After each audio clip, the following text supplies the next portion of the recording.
Welcome to Luca and Miguel. Enjoy the video.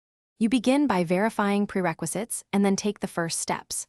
Update your operating system now, because the App Store requires recent security and compatibility patches. Once done, sign in with your Apple ID or Microsoft account so purchases and downloads sync. Make sure to free at least 10% disk space and enable virtualization in BIOS if you intend to run a Mac OS virtual machine. These actions unlock the next steps quickly. Don't stall here. Get those accounts and updates completed. You now move into the core installation steps. On a Mac, open the built-in App Store app and sign in. If it's missing, install the latest Mac OS combo update from System Preferences. On Windows, open Microsoft Store and sign in, or turn on developer mode to sideload apps when necessary.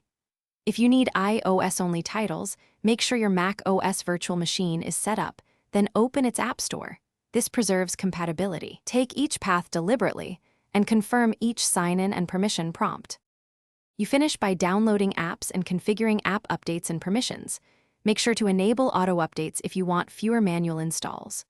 Once apps are installed, organize purchases, family sharing, and payment methods in account settings so everything syncs across devices. If something goes wrong, Store won't open or download stall, sign out and back in, reset the store cache, verify system date/time, and check firewall or parental controls. If issues persist, reboot and repeat those steps.